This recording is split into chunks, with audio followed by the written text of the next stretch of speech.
Hey, good morning, friends. Welcome to Online Church.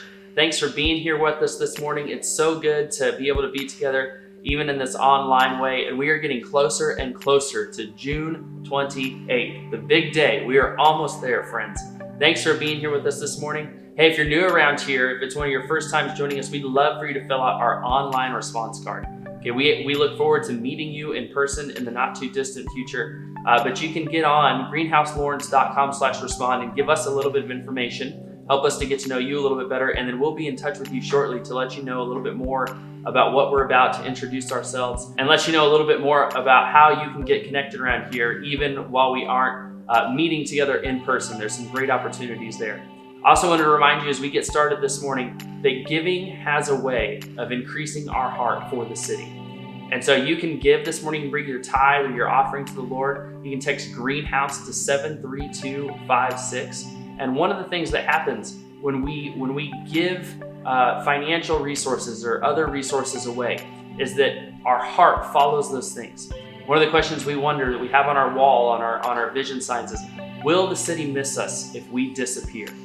We want to make an impact enough that people would notice if we weren't here anymore. And so as you give, your heart has a way of following those resources. And as a church, we are invested in serving our city well. And so as you give, your heart will increase for our city. And we also have three good things going on right now. There's probably a lot more than that going on, but I know of three right now that I wanted to share with you all. One of them is that our good friends, Isaac and Krista Moore, are expecting their first baby. Congratulations, you guys. That is so awesome. We are so excited for you guys.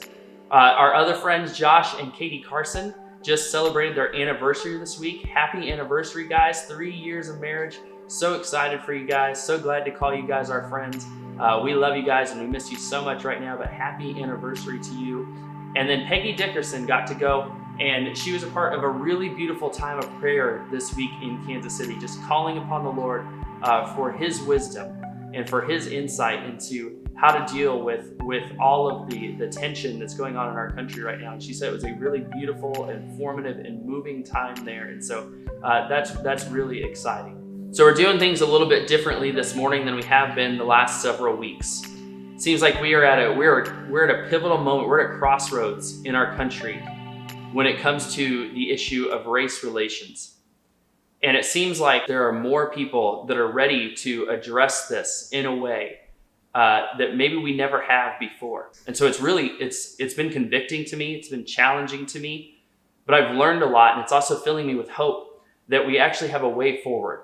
And so this week we got to have a good friend of ours, Pastor Kwan Porter, come up, and he and Jared had a conversation. And the thought was that was just going to be the sermon portion of the week. And then hours of conversation later, we realized that we really wanted to devote our time together this morning to being able to hear this conversation between Pastor Jared and Pastor Kwan.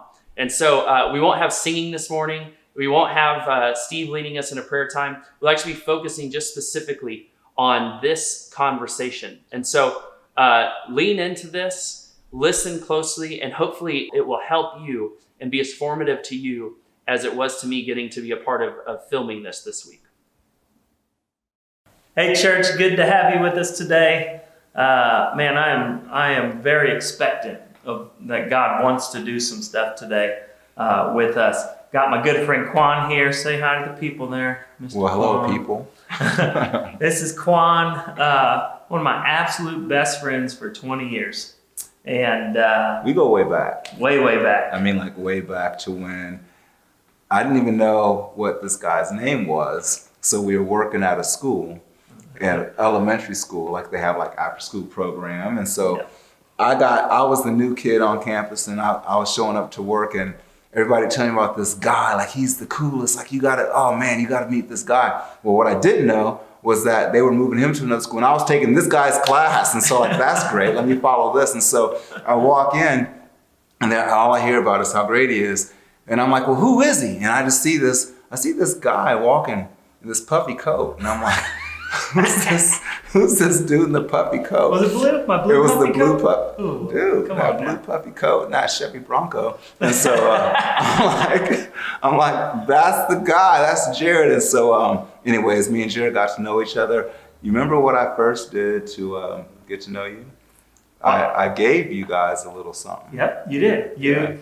You had made, I don't know if it was for May Day or Thanksgiving or something. One of those things I don't celebrate. You gave me a little terracotta pot, right? Am I right? A terracotta pot, and it said, "God is love." Yeah. And I was like, this dude don't know God. He probably means God is love in some weird way. No, you were terracotta pot guy, and I was puppy coat. Okay, all right, so that's facts. And so when we did that, it was really cool because you didn't share this part right now, but I remember you saying this. You were like, "Mandy, so this grown man gave me a flower pot."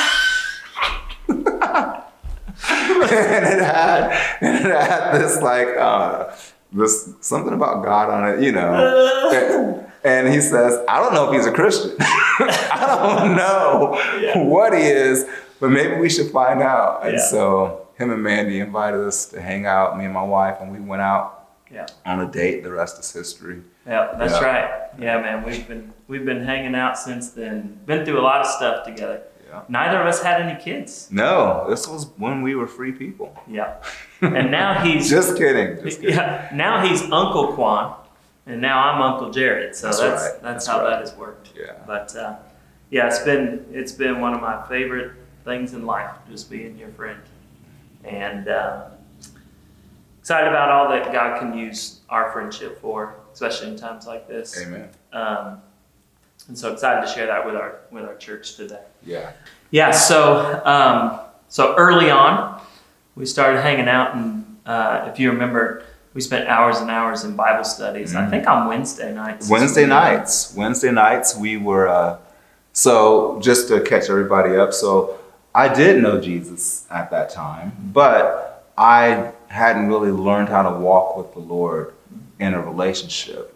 You know, and my wife didn't even know Jesus. And so you guys invited us to church, and my wife, second time that we were at church, she gets born again. She makes a confession of Christ, and then I received the Holy Spirit baptism, and you guys actually were out of town that week. I remember. We went on our own, and all the excitement happens. So you get back, and we're like, "You won't believe what happened." And they're like, "I can't believe that we leave for 1 week." And so you guys said, "Well, what are you doing Wednesday night?" So here's why I love Jared, okay? Here's why I love Jared. Because Jared just makes things that, like could be intimidating or like these Christian things just sound like normal. Hey, he's like, "So what are you guys doing on Wednesday?" And I was like, "I don't know." He's like, "Well, you guys should come over for a little bit, and we'll have dinner, and we'll just pray for you a little bit, and I don't know, maybe we'll just talk about Jesus and stuff like that, and just you guys just come on over." We get over there. My man had full Bibles for everybody. We were gonna read the book of Matthew. Yeah. And we were getting into it. And stuff. I think it was years we spent in Matthew. Oh yeah. I mean, when we're talking about Bible studies, we're talking about like 5 hours easily. Yeah. So a few years into it, we started pastoring out at a church in Olathe, and then you came on staff there maybe a year or two after me, and we served alongside each other at Life Mission Church in Olathe. And so we got the privilege to serve together there. So it's been a fun ride. One of my favorite moments in those early days when we were having dates without kids and things is one night we decided that we're going to have a barbecue. Oh yeah. And so we, it's steak. It's always steak for me. It's like, just, if we're going to fire up the coals, it might as well be steak. Why are we playing around with all these hot dogs? We didn't have kids. We thought we had money. Yes. Still paying for it, but we were eating steak, people, and it was great. And I remember cooking, and, it's a pleasure to cook for people. It's one of my love languages, to cook for people. And Beth, who is white, she just told me to keep going on her steak. And I mean, this thing was well done, and then it was like beef jerky, you know. And one thing I've learned about Beth is she doesn't eat. She examines, and then if it passes a very high level, she'll put it in her mouth. Right. So it was cutting and looking at it and making sure there was no pink and no flavor, no joy left in the steak. And so I this thing was a brick by the time she ate it, right? And so I don't remember what we did that night. We probably went out bowling or something that people without kids and money do, and we did all this stuff before axe throwing was legal. Right. And so we do all this stuff. We come back for s'mores.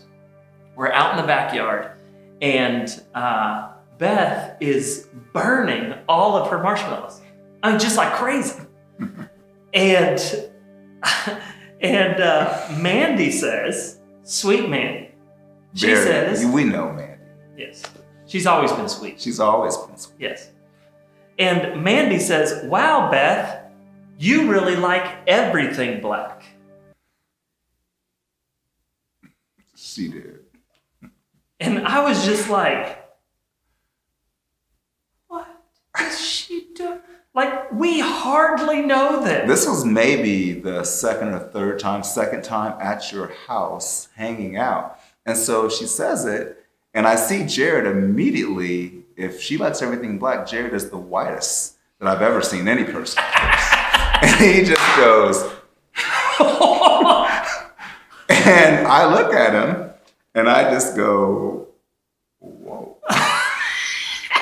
Okay. Now, I will say, you know, like I've been in those situations before, and I've known when someone has intentionally made a joke, but I was really under the impression that I don't know that she did.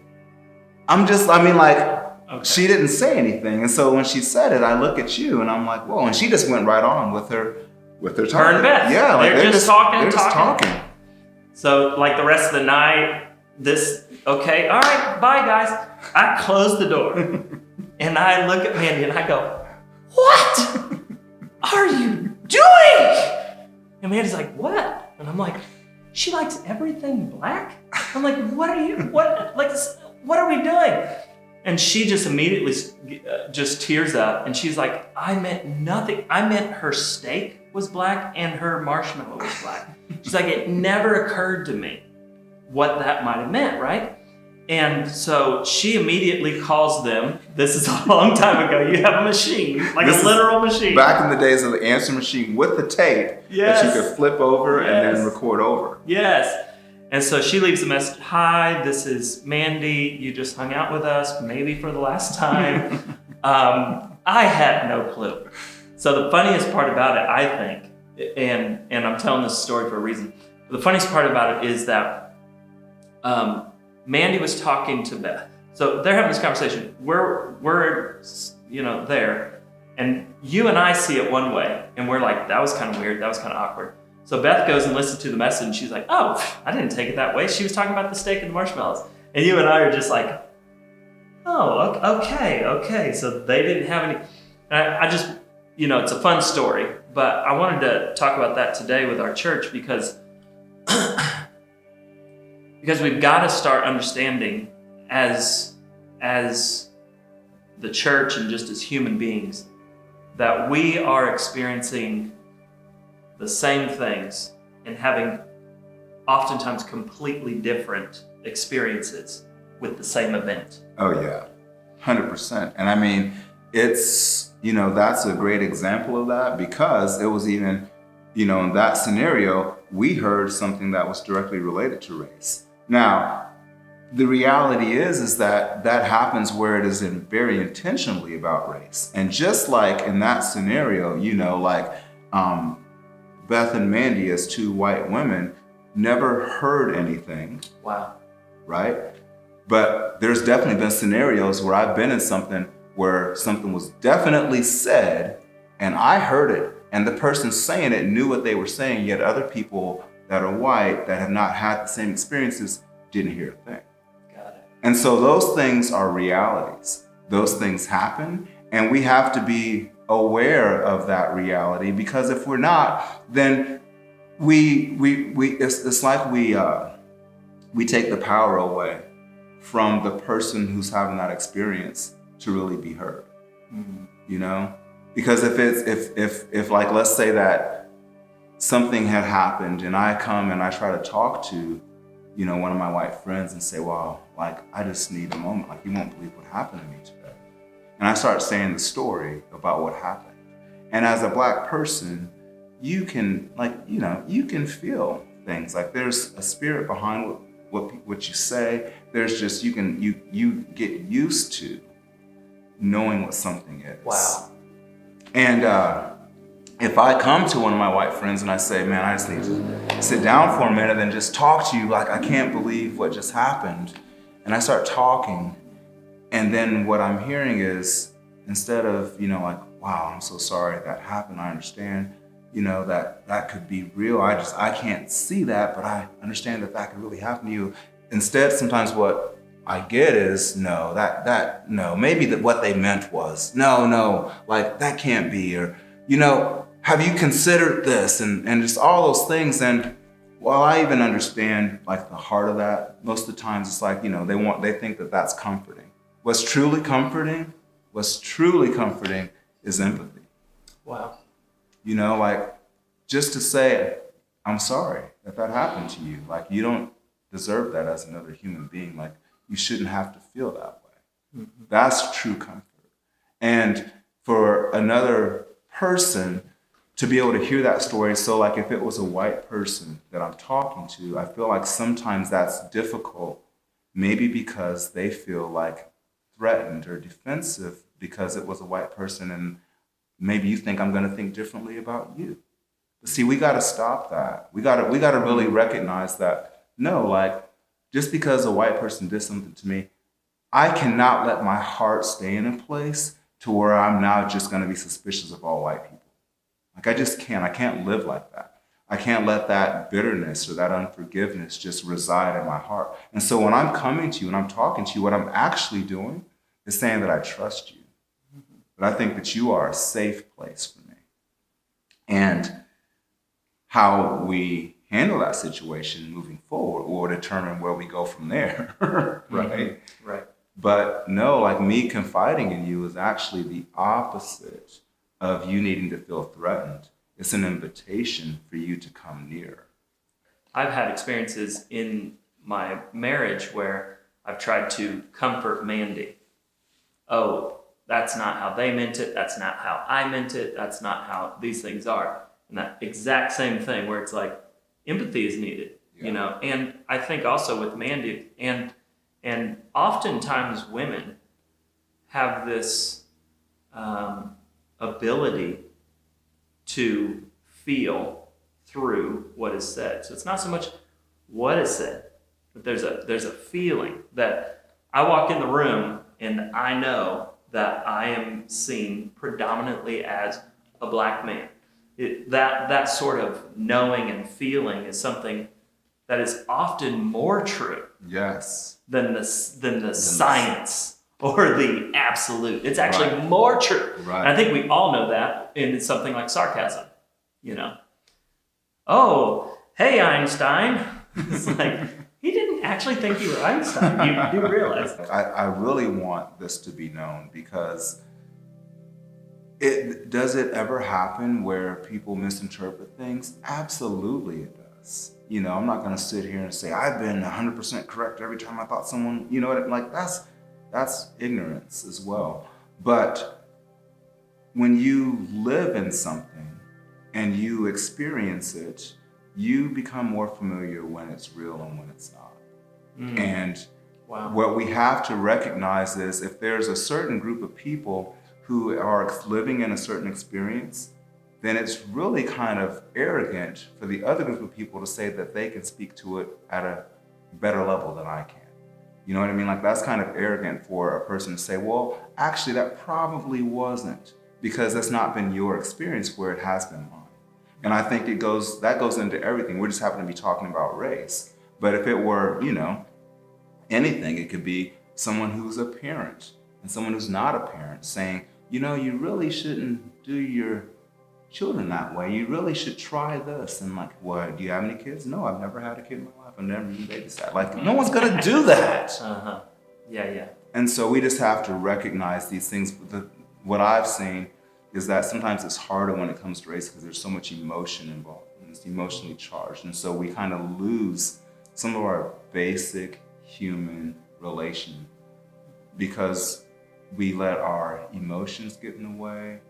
And we just need to just relax, you know, just recognize we can talk about this. Mm-hmm. We have to talk about this, and we just have to not be threatened.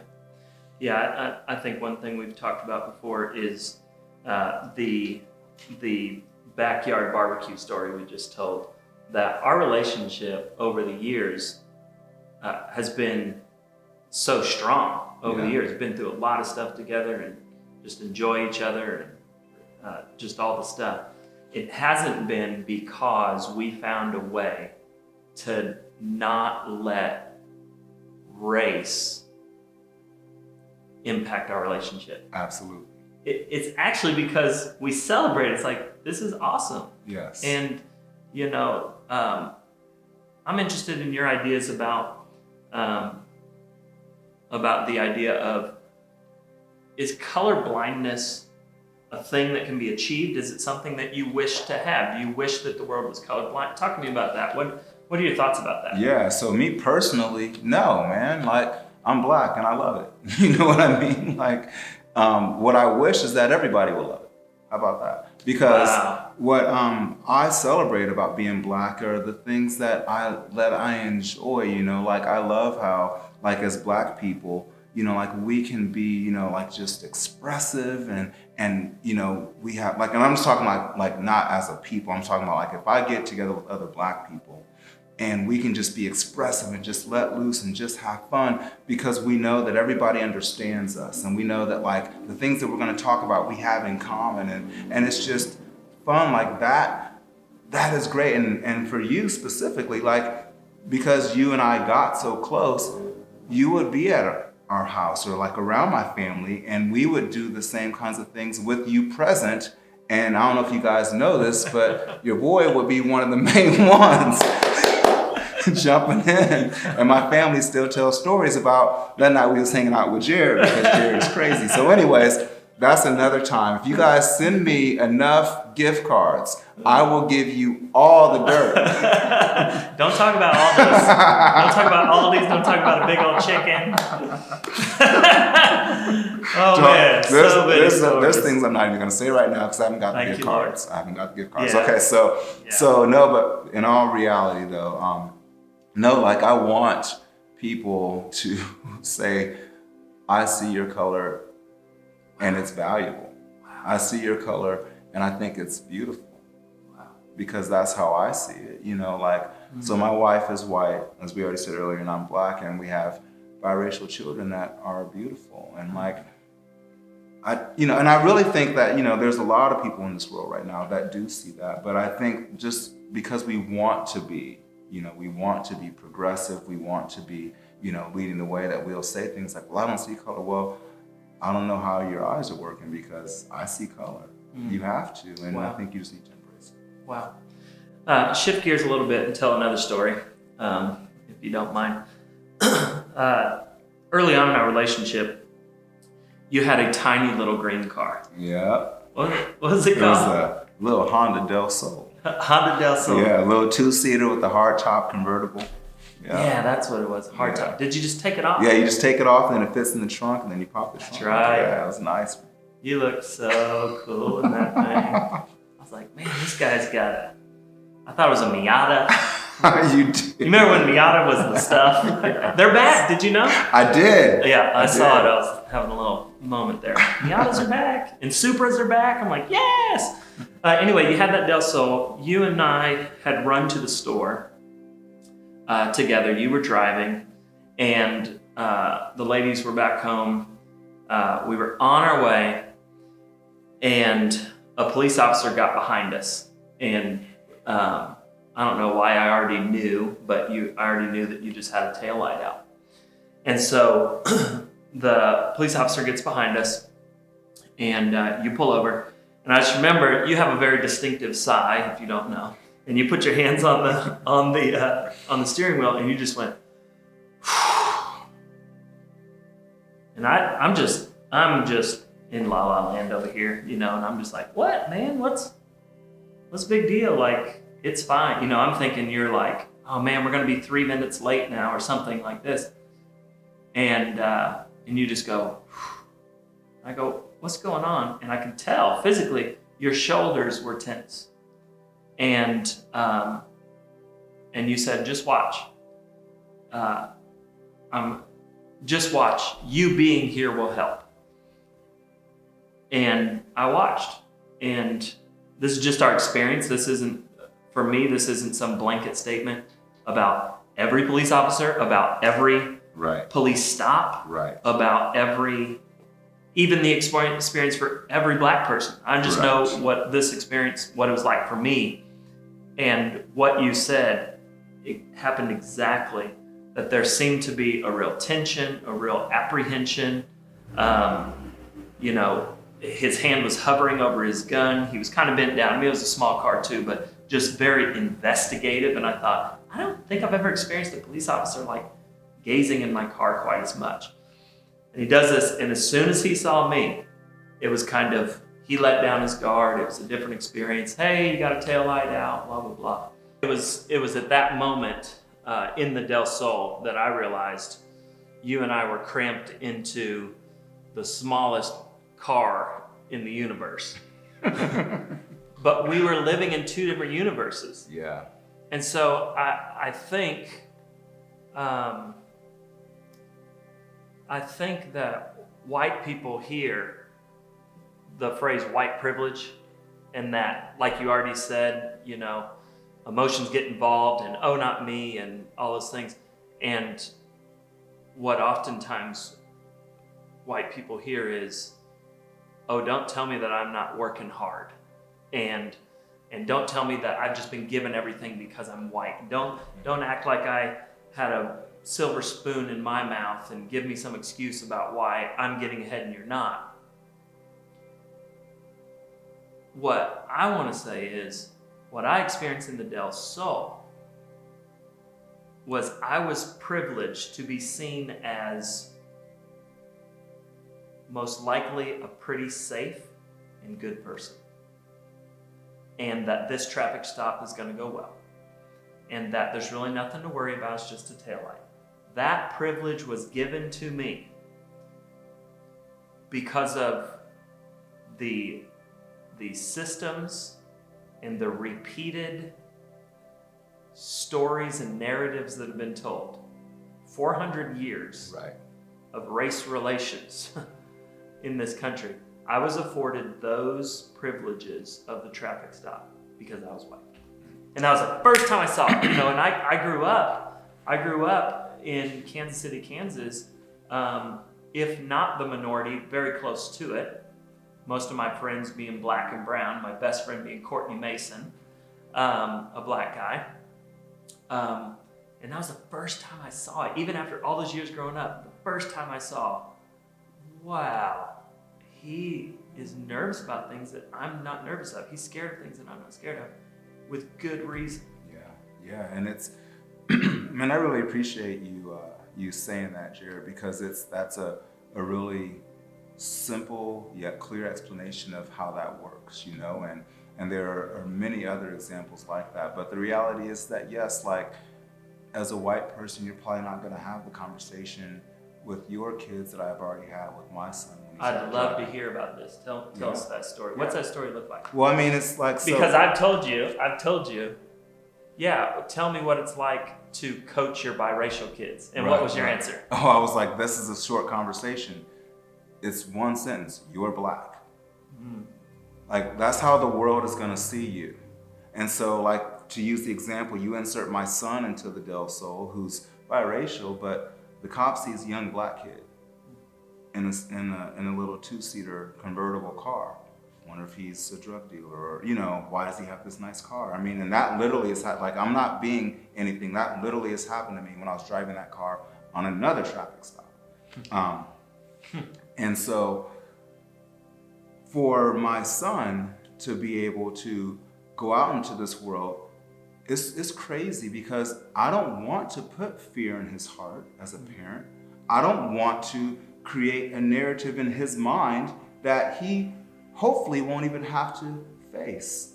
At the same time, I'm irresponsible if I don't tell him the truth of the reality of the world that he's going to be put into because of his skin color. Wow. And that's not a place any parent wants to have to be. But I have to be there. I can't choose to just not be there.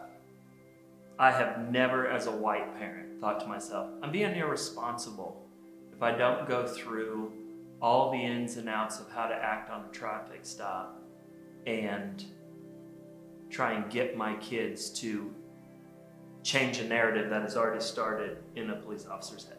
I've never thought I'm being irresponsible for not doing that. Yeah, and Jared, like, that's the thing. Like, so that's what I'm saying. There's so many deep-seated things that we as Black people, we just have to live through.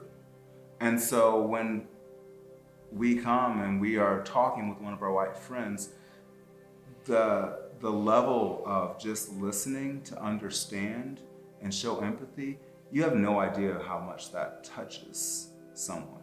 See, the issue is that as a Black person, these narratives have been shaped into the hearts of people, and what they do is they make people see you as something instead of someone.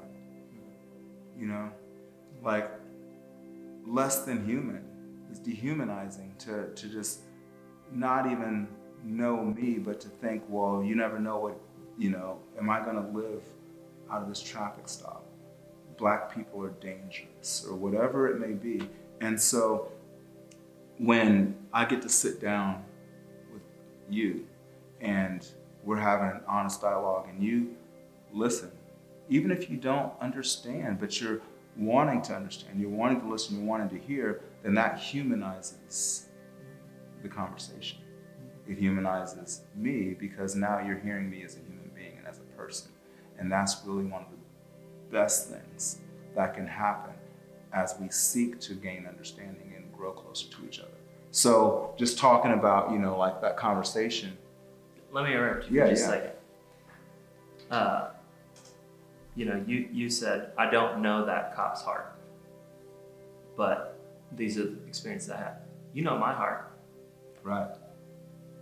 And I have done exactly what you're talking about. I have seen a group of Black men walking towards me, and I have pulled Mandy close. Yeah. And so I appreciate you saying I don't know their heart and giving them the benefit of the doubt, but I just want to say that lives in me. Right. Even though you know my heart, and I just say that hopefully for the benefit of all my white friends to say, listen, it's not as polarizing as you think it might be. Right. I'm a raging racist who hates all Black people and loves to go on long tirades about, or I am completely and totally immune to the 400-year narrative. It's either I'm this or I am completely immune to all these things that I've never thought that. Right. And I think if a white person tells you that they're totally immune to that, they are either ignorant, or they don't feel safe enough to tell the truth, or they're lying. Yes. And Jared, like the reality is that in the same way that I'm sitting here saying to you how much it is needed for me to be able to speak my truth to you and to be heard and for you to empathize, I want you to know, and what you already do, but I'm speaking it out loud, that's what I want you to do. I want you to also feel safe to say things, because that's how we are able to really know each other and be known, when you can speak your truth in a safe place and know that I'm not going to say, well, I can't believe that Jared is racist. Like, that's not the point of it. That's not the point at all. The point is that we can really, like I said, we can know and we can be known. We can choose to seek to know that person at a deeper level and really connect with them so that you humanize that person. So then the next time that anybody hears a story in the news or you see something happen as horrific as what we saw in Minneapolis, you don't just see a headline or a story, you see a human being that is just like your friend that you sat down and talked with. Mm-hmm. And that your friend is a human being. That's right. Who is reacting to this thing. Yeah, and is deeply, deeply moved, not just by that one incident, but by the history of incidents like that over the course of the 400 years we've been in this country. And so, yeah, that's where we can really get to. And so, I mean, the reality is that those types of things exist. I mean, it's the same thing. Like if I say, I need to put my hands like this on the steering wheel and do all this because I don't know who's going to walk up to my car right now. That is also me living in a narrative, but that narrative has been shown to be true at times. And I will be foolish to think that as a white person, you may not have a true narrative of some black person that you've encountered that was mean or aggressive or someone that you know, right? And so what we have to do is we have to recognize that the only way that we can truly move past that is in our own hearts, to protect my heart. So like, I gotta guard my own heart. Like the Bible says, guard your heart, for out of it flows the well springs of life. And if I just let my heart become hardened and bitter to the fact that I have to do this and pray that I'm gonna get a good one, then that's gonna start to destroy me. And in the same way, if you, when you get into an elevator and a black person walks in, if you let your heart become hardened and bitter to, oh my gosh, I hope that this guy does not, instead of just saying, Lord, I'm keeping my heart pure. I'm keeping my heart open. This is more than likely a good man. That's where we need to be. And we got to take responsibility for our own hearts, our own actions, our own beliefs. Wow. Again, I have never been pulled over and thought, I hope I get a good one. Other than I hope they lets me off. I hope they let me off. But honestly, I mean, that's part of your experience I know nothing about. Yeah. And that is because of my skin color. I like to speed and I don't use my turn signals and I just got a lot of problems in this area. So it's often that I'm with my kids and I go, oh, there's a cop, Right. I'm wearing my seatbelt a little bit more now, but all these bad habits, right? And I remember one time Hagen was 5 and we were talking and he thought cops were the bad guys. I go, why in the world would you say that? Why? Because every time he ever had an interaction with a cop, I was going, oh no, kid, stop that. And here's the craziest thing about it. I thought that was so crazy. Like elephants fly and cops are to be feared. They're on the wrong team. I was like, this kid is so out to lunch. It wasn't until just now that I thought it was those nonverbals, those things that I didn't know I was teaching him. Those nonverbals led to him. And so when you say, I too am in a narrative where I put my hands on the wheel, just because of where I've come up, why those things are taught, the conversations that you have with your kids, those sorts of things. Hagen was in a dad's a careless driver narrative. Right. Yes. But that, I think that it was so unintentional. Mm-hmm. And I think that's what we're talking about when we're talking about, I have a different experience than you. It's not that the world is predominantly full of these kind of externally vocal racists. It is all these all this picking up that we're doing. Mm-hmm. When a white lady is walking with her white kids, she pulls them close. That's a nonverbal that says black people are scary. Right. I think isn't that what we're talking That's about? exactly what we're talking about. And so if we, were to talk about like systemic racism, and we've been, talking about that a little bit, we have to understand that that is a part of that narrative. Like that is a part of that narrative. And it goes all the way back, man, all the way back. And so the context changes, but the narrative has stayed the same. Wow. That these people are less than human. These people need to be controlled. These people are savages. They just are not exemplary citizens of the world, and they need to be dominated and controlled. And so that was the old narrative, and so now the language is just cleaned up. But it's the same heart, it's the same spirit, and it's evil. It's straight evil. And as Christians, as believers in Jesus Christ, we should not have any part of that narrative that touches any area of our lives. When we come to know it, we need to repent and go far away from that. And what I mean by that is like when we allow that narrative to influence our actions today, that's what I mean. It doesn't mean that, we should just be reckless and careless and, there's just basic common sense. Like, to be honest, if I saw a group of any guys, no matter what race they are, I might feel like I need to pull my wife closer. That's just common sense, right? Because we're men and we're protectors.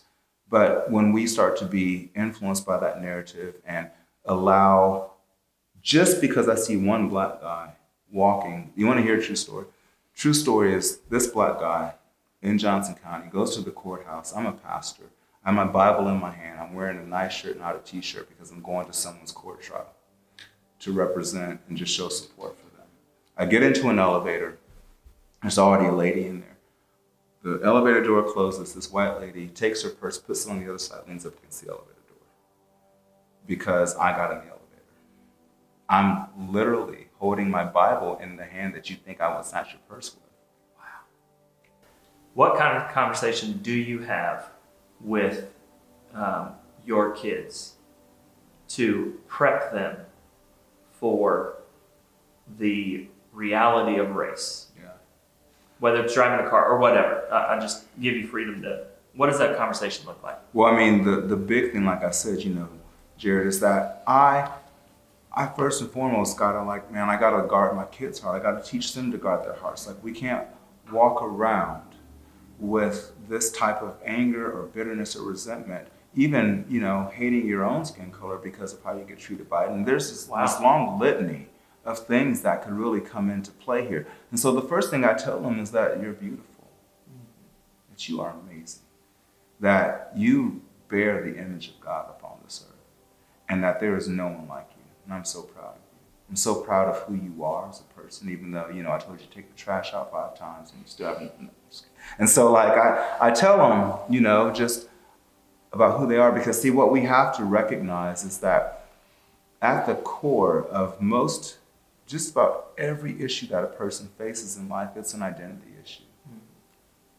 And if my children know in their identity who they are, then no one can strip their dignity. No one can strip their humanity. No one can make them be less than. You might feel like that because someone is doing something to you, but in your core of who you are, then you just know, no, I know who I am. And I believe that the identity issue is the place that we need to start with our children, regardless of race, but especially here when your identity is going to be attacked just because of how you look and the color of your skin. And so we start there, and that also keeps their heart from becoming hardened, because when those things inevitably do happen, and I wish I could say if, but I can't even say that. Wow. It's a when. When something happens, then you are still going to be able to walk away and not be mad and hateful of that person, because you know that you're a prince or a princess. And that was just foolishness. And we don't have to be subjected to resorting to meeting that in the same place, but we go above that. And so then you deal with teaching practical things like how to deal with the police, or, like if someone's following you around the store, which that happens. Here's how you can handle those situations. Yeah. Um, so much of what you've said reminds me of Jesus' words that the truth sets us free. Right. And, I sensed it this week as I talked to multiple of my black friends. And it just felt like it was almost therapeutic just to like I'm just asking questions like, talk to me, what's going on in your heart, blah, blah, blah. And it just feels like, the truth is setting them free. Yes. And me saying, hey, Kwan, man, I'm embarrassed to say that after 22 years of living with always having a black friend, if not a black best friend, after 22 years of that, it wasn't until the Del Sol that I saw it for the first time. That truth sets me free. And when I tell you, hey, Kwan, don't give me the benefit of the doubt that this guy's got a good heart, so whatever. I too am susceptible to those things. That truth sets me free. Yes. And I just feel like that's the bedrock of what we're talking about. What are we talking about today? Are we talking about race? Are we talking about white privilege? Are we talking about, which we're going to get into, are we talking about reform? Or what are we talking about? At the core of what we're talking about is truth. Yes. We're talking about the truth. Human beings are valuable. Truth. Every person, no matter what race, every person has the ability to let bitterness ruin their lives. Truth. Yes. And so we can't just talk about truth, Truth. We have to talk about truth, racism, and if I could spell faster, I'd spell a bunch of things. We can't just talk about the headline of truth, but I just want to remind myself, you guys, all of us here, what we're talking about is we want to live a life of truth. Mm-hmm. And Jesus said the truth sets us free. When you said that it's been, like therapeutic or cleansing or even maybe cathartic to be able to talk about those things, that is exactly what I am sensing right now, Jared, as a black person, to be able to have these conversations with not just you, because just being honest, you and we've had these conversations ever since I've known you. But there's a lot of people that just could not have those conversations with me. And I know that. Like, I can sense right away if I'm about to start telling someone something and I see them shutting down, I sense them shutting down, I see that they're just already preparing how they're going to tell me back the thing that I need to hear because something needs to be fixed, right? And I am so just blessed that right now, in this moment in history, it's the first time, I mean that, the first time that I can remember in my life, Jared, that I am sensing that people are really wanting to have these conversations at a really honest level, and it is very cleansing and healing for both people. Wow. It seems as though the enemy means one thing for evil, and the Lord uses it for something good. Yeah. And I want the church to lead the way. That's right. I want the church to lead the way. Because the church is supposed to be truth tellers. Come on now. I don't remember. Come on. I don't know if everyone knows that. We're supposed to be truth tellers. And I would love for the church to lead the way. Yes. Even though we're embarrassed it took us so long. But let's just start there. Let's just start there. So obviously, we're here to talk about race. And we've got a long friendship. And all those sorts of things. We got a lot of history together and things. I'm wondering what you would say to the person who says, okay, I'm waking up.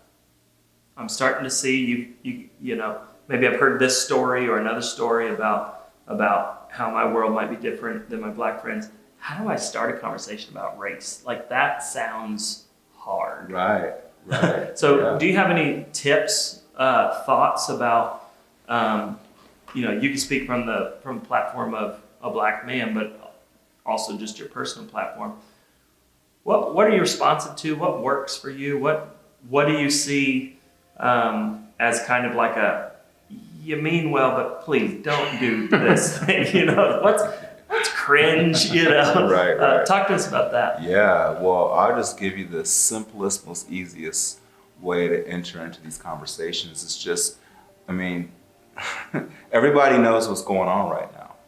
And if you've been able to, start to have your heart awaken to these realities that, as a black person, his experience is going to be different, even in what he's seeing right now.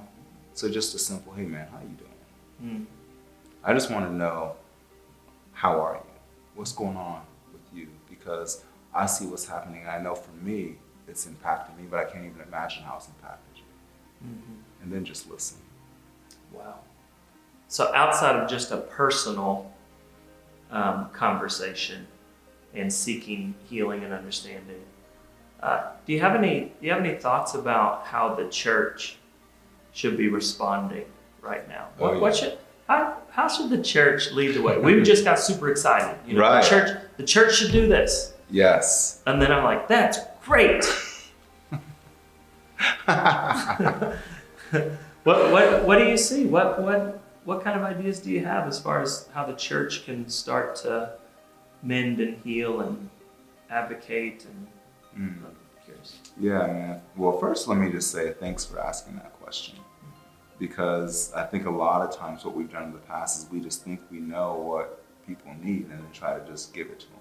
You know what I mean? Like, eat this, it's gonna make you feel better. Like, that's not the medicine that I want nor need. And so I think just to ask is real. That's good. And some of the things that, I feel the Lord's even just been impressing upon my heart are a lot of times, like you were kind of, just like joking around, alluding to, like, okay, we're gonna go out, we're gonna do this, we're gonna do that. And all that's great. It's well-intentioned and good, but I would just say, let's just look in the scriptures. And there's this picture in the scriptures that I believe the Lord has made very applicable to our situation right now. If you look in the book of Acts in chapter 2, right? That's the day of Pentecost, which was just, a week ago Sunday. And so on the day of Pentecost, the Holy Spirit came in power, like rushing wind and fire. And then people started speaking in tongues. And the scripture says they were speaking in their native tongues and they were able to understand each other. And so when I hear that right now, that awakens something in my heart that says, really, I feel like for the first time, like I said earlier, probably ever, I'm having lots of conversations where I feel like people are able to understand me. And so what is the Lord doing? And so then if you back up even further, it's a move of the Spirit for sure. It's a move of the Spirit. But then you look at in the scriptures, well, what happened before that move of the Spirit? And before that, it says that they were all in one place, of one mind, of one accord. They were all praying together. Like they were praying of one mind. Jesus prayed for us today in John 17 that's what we will be, that we will be one. That's right. One in the Father, as he was in the Father, and the Father's in him, that we would have that. Why was he praying that? Because he knows that in unity comes the blessing. In unity comes the outpouring of the Spirit. And so if we could just seek the Father's heart, because I believe this is where his heart is. And right now, there's a softening to the heart of the Father. Yes, I feel it. Right? And that softening is in truly understanding another person and being able to relate to them and stand with them in solidarity. To say, hey, I may not fully understand your situation, but I'm hearing what you're saying and I empathize with you. And my heart is broken for you. My heart is broken with you. And so as the church, before we start running to do a lot of things, I think we need to get more of the Father's heart in unity. That we could really pray, because see, we're going to need a move of the Spirit. The conversation is evidence that the Spirit is moving because we can understand each other. We can relate. We have those tongues right now. And I believe that as we look into the days to come, what we're going to be able to do is see just how in Acts, later on in Acts, it talks about how they had all things in common and how they shared and they had meals together. And, they rejoiced in teaching the word and learning the word. And then the church began to expand and grow.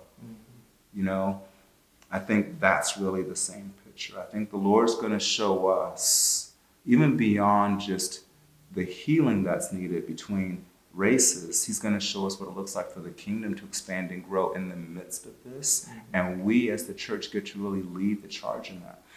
And so I think it can look like a lot of different things. I think it can look like, you know, saying, God, just as an individual, what would you have me to do? Maybe it's just for you to reach out to someone. Maybe it's not even a person of a different race. Maybe it's your family member, and you need to humble yourself and just seek to understand them. Maybe there's been an offense. Maybe there's some healing needs to happen in a relationship, because that's going to then help you to have that authority to walk in that and help heal another relationship. Maybe it's getting involved and saying something when you know you heard something and you just stay silent. Wow. Like, you know that you saw that security guard, right? Let's just use a simple common thing. A security guard following around these two young black kids, and you see it happening. Yes. And then you know that he's going to go over there to them. And these kids, they're just hanging out, right? Do you just walk away and say, that's not my business? Wow. Or do you walk over there and say, hey, is there a problem over here? Because I've seen that these kids are just hanging out in the store, just being kids. Mm-hmm. Because, see, what happened in the car with us, when that officer saw that you were there, it was a different environment than if just I was there. Wow. And that is the reality. That is really what white privilege is when you use it for good. I'm not mad at the fact that you have privilege here. I'm mad at the fact that there's a system that gives you that. Mm-hmm. But why would I be mad that you have it? Mm-hmm. We should be allies, and then you just need to know, here's how I use that to destroy that system. Yeah, that's great. That's great. Talk to me about jogging. Yeah. So, in my neighborhood, I live in Olathe now. We've been living there for just about 3 years. But I went jogging, and I normally go on the trail, but this day I decided, I don't know why, I was going to just run the opposite direction, just around my block, and then go a different way, hit the trail later, whatever. And this was actually right around the time that the actual murder of Ahmaud Arbery would have happened, but it wasn't. It was before the video footage came out. Okay, so it was just this year, a few months ago, and I'm in jogging clothes. And I have on my earbuds, and I'm listening to a podcast, and I go to jog, and I come around the corner, and there's an older white lady that's outside. I mean, there's a few people outside, but there's an older white lady that's outside in her yard, and as soon as I come around the corner, she just gives me the most hateful stare. And I mean, it's just like this. And the moment I came around the corner until I ran all the way down the street, her eyes never moved from me. She was letting me know that I see you and you are under my watch. And it was like, even for me who's experienced, like racism before, I was like, wow, that's one of the boldest expressions I've seen of that in a long time. Because I mean, she wasn't trying to hide it. She didn't ever look away. I mean, it was I ran a whole block. And I'm thankful that because I was running her direction, that's just the way the street went, and I was going that way, that she didn't feel like I was coming towards her and feel threatened, because that's how the headlines go. White woman calls police on black man jogging, and then here we are. But that's a reality. That's in my neighborhood. I've told that story, and there are times where people were like, their mouths hit the floor, like, what? That happened? Because people that live in Olathe, they're like, no, are you serious? And I'm like, you're shocked about this. Like this, yes. And it just kind of speaks to the reality that, yeah, we can live in even the same place and have two very different experiences. Yeah. So many people would like to say this: Well, of course, it's black people against white people. And that black man, Kwan, he probably doesn't like white people. You're married to a white person. you pastor in a predominantly white church in a white culture. The dismissiveness, it's so easy to simplify and dismiss. And I want to bring the complication of it to the surface and just go, everyone, we have to sit with the complexity, because then it's not so simple to make decisions. That's right. And to say, hey, so here we are, a man of God, a family man, a pastor, a man who, in so many other settings, people come to you for marriage counseling, people come to you with personal struggles, people say, please talk to my kids because they will listen to you. Those same people who say, you are level-headed, you are balanced, you are respected, you are all those things.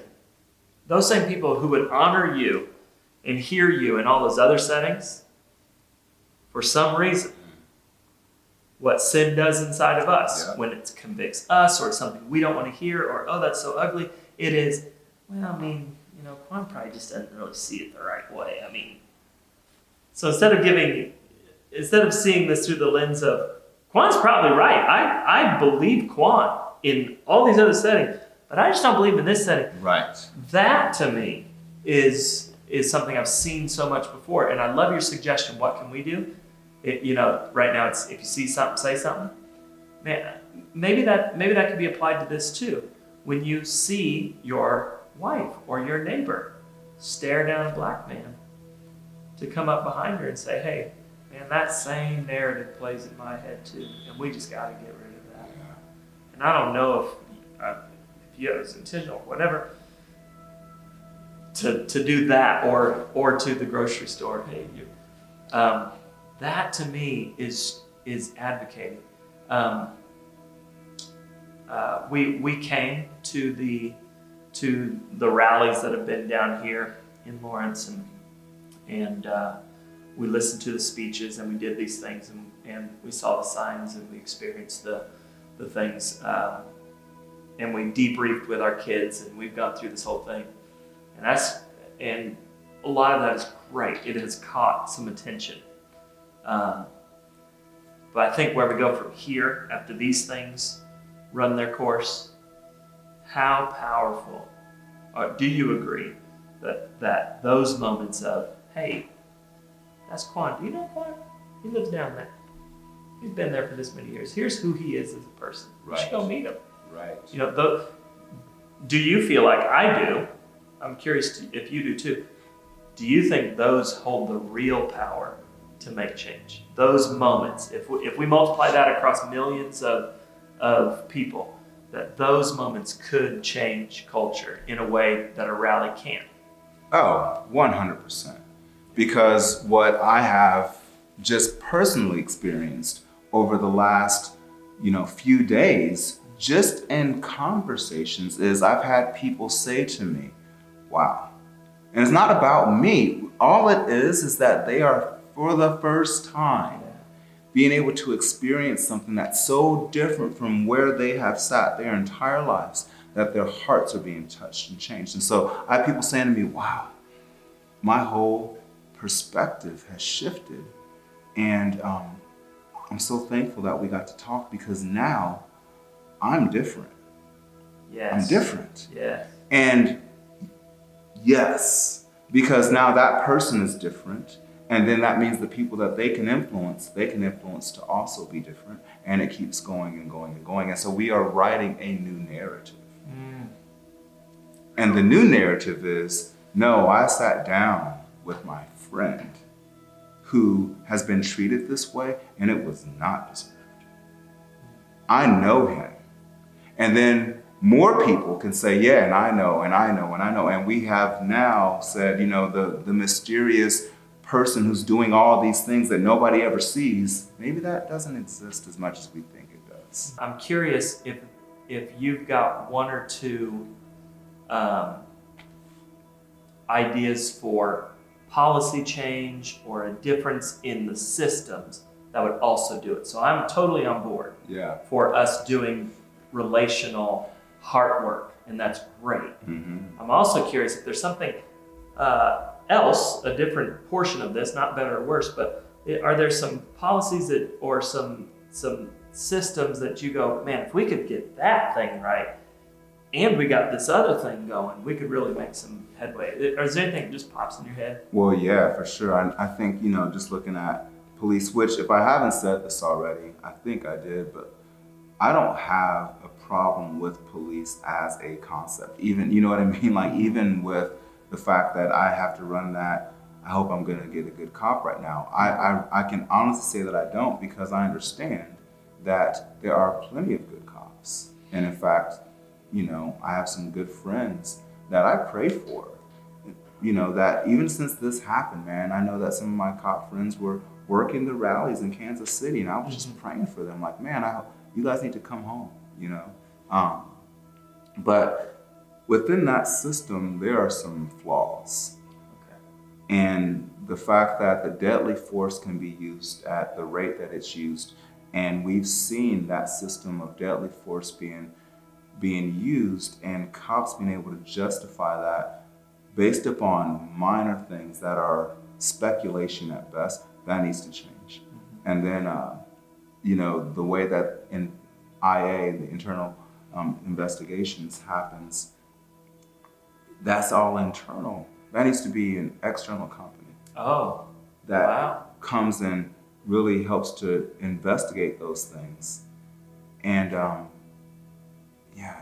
and really, this is a harder one, but I would just say, the whole fraternity of police having each other's backs, man, that, it's like this. I get it. I do get it. Like, as a black person, right? Like, it's like, man, you don't snitch out. Your boy, like, what's wrong with you? But we just got to come to a place, man, where justice is justice, and we value life over brotherhood in terms of like, well, I don't want to do that. I mean, I think that's at some level what we witnessed in Minneapolis. Now, I can't speak to the totality of all that was going on with those guys' hearts. And I even heard that one of the guys was actually said for him to stop a couple of times. I haven't heard that in the video, but I've heard that that's what was reported, one of the police officers. But there were definitely bystanders. The bystanders were definitely saying, but now, one of the cops that are facing charges, they're saying that he actually did say. Okay. But regardless, the whole protecting each other at the expense of this person's life being lost, that has got to be. In Micah 6, the prophet here is talking about the Lord speaking to the people. And the Lord challenges them, and he says, he's shown you what is good, what the Lord requires of you. Now the Lord suggests to you. Right. But he's showing you what is truly good. Don't make up your own thing about what is good. Don't do that, and this isn't a suggestion. So I'm going to tell you what is good, and this is not a suggestion, this is a requirement. To act justly, to love mercy, and to walk humbly. And as I look at this, what's going on in our nation as it comes to race, as I look at the incidents that have been caught on video, as I think about the rallies, as I think about the hearts of my white friends, it's easy for me to see the breakdown. Yeah. It's easy for me to see, do we really want justice, or do we just want this all to go away? Right. When I'm at a rally, do I love mercy? Like, is there anything anyone could do right now that would cause me to forgive them and to grant them mercy? Do I have any mercy in my heart for that cop? Do I have any mercy in my heart, even though George Floyd, I think the autopsy shows, was high? Do I love? Is justice a thing for me, or is it just protecting myself? is there any capability of mercy here? And then, am I being humble? Wow. You know, and this is a call for me to a predominantly white church that I get the privilege of pastoring. I would love for us to be a church that truly wants justice. Not getting off the hook, not being right, none of that. We truly want justice. We love mercy. We forgive when people say the wrong thing, say it the wrong way, whatever. Doesn't matter. When they're imperfect people just like me, and also we want to be a church that is truly humble and says, hey, I've contributed to this, and I want to run from this, and I want to heed some of these, some of the things that you've shared as far as what we can do to change. And so I think when we get down to it, Jesus has provided a way out, and he is welcoming people to work his plan, but he's not going to do it all. Right. It's not something we just pray about. Right. And hope that God waves some magical Old Testament wand over it and that it goes away. This is something we have to work at. Yes. And so thanks for helping us work at it. Thank you for doing the hard work of working at it for us. And so, I guess to all my white friends, I will echo what a lot of my black friends have told me is, will you please take responsibility for learning? Don't come to me and ask me to put on some sort of clinic or some sort of class so that you can understand where I'm coming from. Right. Take responsibility for your own learning. Yes. And also take responsibility from here on out for any situation you find yourself in. That's right. And anything that you can do to move the ball forward. This is not a time, from what my friends have told me, this is not a time for us to labor our black friends into, so catch me up here. What's been going on? It's like, it's exhausting to catch you up. Yes, it is. So we've had 400 years of trauma. I have had, 40 years of trauma. Just need you to really unpack that so I can get out there and do a good thing. Right. Right. I mean, I'm being funny that I'm being flippant, but it feels so flippant. Oh yeah. Does it feel flippant? Yes. It is kind of funny when you say that, because at the same time,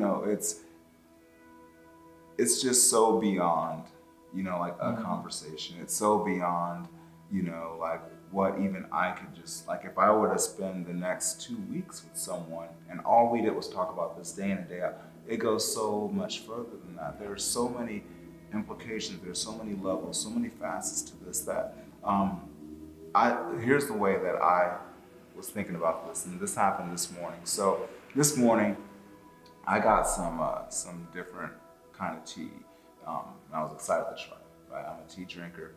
Okay, whatever. And so, I got this tea, and then my little son picked me out a little tea diffuser, right? And so I was trying to find it because my wife, bless her heart, she put it away. Okay. They do that. Enough said. And so I have gone to this drawer and this drawer to this cabinet. I go to where all the tea is kept and said, oh, the K-cup thing is kept in here. Maybe the tea thing. No, it's not. And so I go then I'm getting into the weird cabinets. Like maybe it's by the lids for the pots and pans, like crazy stuff, right? And so I'm like, okay. This was before I was going into work. When my wife was sleeping in this morning, I'm like, I don't want to do this. I gotta go wake her up. Mm-hmm. And so I just go and I'm like, and I probably did that exhaustive breath that I do. And so I said, hey, babe, where's the little tea diffuser thing that you just got for me? That was so nice of you, but I can't find it. I didn't say that. It was more along the other lines. And so she goes, it's in the drawer with all the measuring cups. Point of the story. I had looked in that drawer. And when I looked in that drawer, I didn't see that thing, even though I know I know what it looks like. But the reason why I didn't see it is because I didn't have a concept for real, that it was there. Okay, so now we have a concept that for real, this racism is there. Wow. And so when you go out, I'm not saying you gotta look for stuff, but since you know that it's there, don't just overlook it. Wow. That's really helpful. That's really helpful. Yeah. I'd love for you to pray for us. One last thing I wanted to get your thoughts on before we do that is, we come from a tradition, and I think we say it in this church as well, that relationship over religion. With every answer you've given me, there's been some sort of a foundation set, and then your answer was placed upon the foundation. So I've really appreciated that. And so in this age, praise God that many people are waking up. This is a good thing. Yes. But there are a lot of fixers. Yes. And a lot of people who are like, come on, Kwan, just tell us, before this church service is over online, give us the 8 things we need to do. Right. Okay, so what do we need to do? We need to put a mask on. We need to do that walk thing. I need to write my legislator this one thing, and then I'm not a racist. And so what I'm saying is hashtag culture, petition culture, walk culture could be likened to religion. Yes. Just tell me the things to do, Kwan. Right. And would you agree that we started that religious move out of this mess in the 60s? And we've done a lot of the doing about it. Yeah. We haven't done all of the being about it. And so we would tell people, don't be religious. Don't just take communion and sing the song blah, blah, blah, and go to church. And it's about a relationship with Jesus. And so what I've appreciated about what you've said today is I'm not going to give you a simple do this, that, and that, and shoot it, especially if you're off work right now, by Thursday you won't be a racist. There's something else to where it's like, let's pursue relationship with our black brothers and sisters.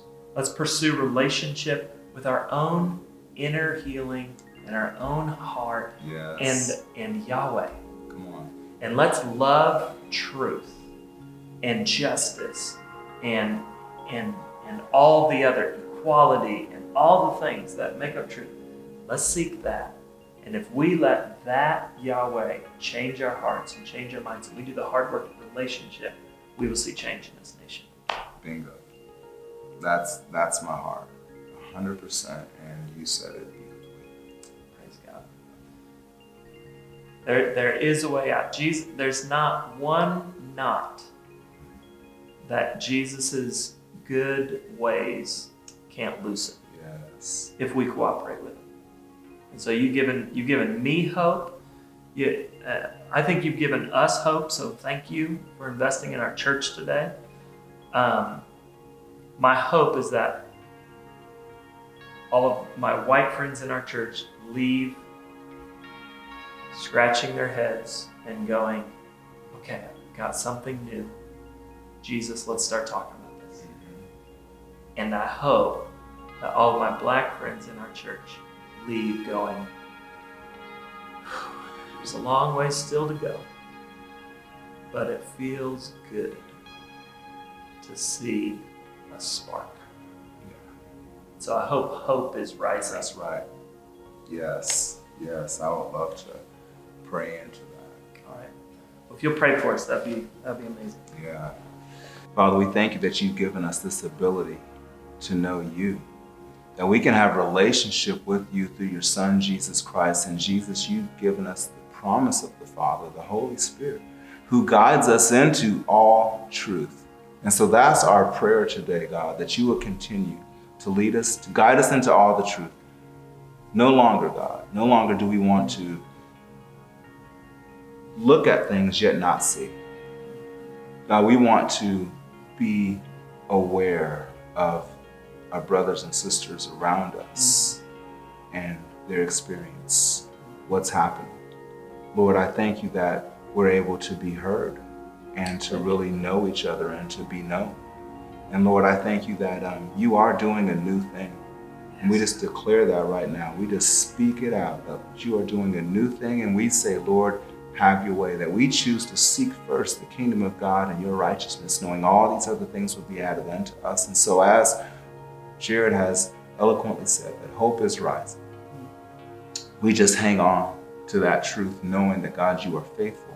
And we say, let hope arise in our hearts, let hope arise in our minds, let hope arise in our physical bodies to bring about the true healing and restoration that we need. We need it, Lord. And Lord, whether you are a black person, a white person, Latino, Asian, it doesn't matter who you are. Lord, you are calling us all to be engaged in your story. And we all have a part to play. So Lord, let us see you, let us see each other, and let us truly be blessed to be a blessing in Jesus' name. Amen. Amen. I love you, bro. I love you too, man. I'm so grateful for Pastor Kwan being willing to come out here and take some of his time to have this conversation this week, because I think it has the ability to change us, to help us to address some of the blind spots that we have when it comes to race issues. And so thank you so much, Pastor Kwan. Thank you, Pastor Jared, for being willing to have such a bold and honest conversation with us, to be able to help us and inform us in this way. And so hopefully you can have a conversation with the folks that are around you today about how you can live this out, how we can collectively do better.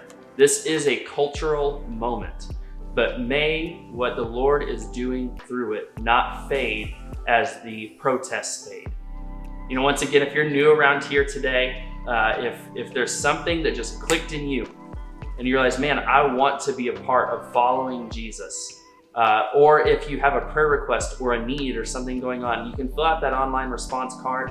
There's some check boxes on there where you can let us know what you have going on, and we'll be in touch with you shortly to talk to you about whatever it is you fill in on there. Right after this, we've still got our kids video coming up, and at greenhouselawrence.com/kidsvideos, you can find the kids materials and the other videos on there as well. All right, let me pray for you, and then we'll be on our way for the day.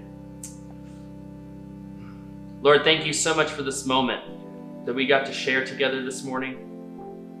Father, I pray that you would continue the work that you have started within us.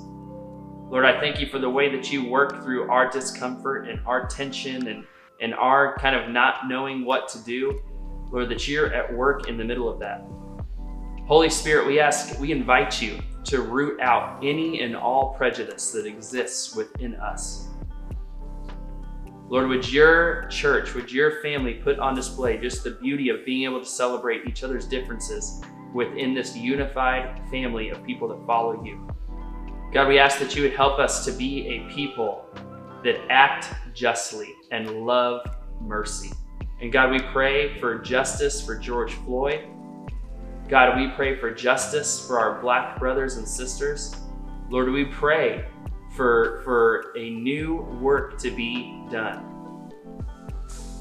Lord, we pray for restoration and rightness, the rightness of your kingdom to rule and to reign in our country, Lord. We love you in Jesus' name. Amen. Amen. Love you all so much. Hope you have a great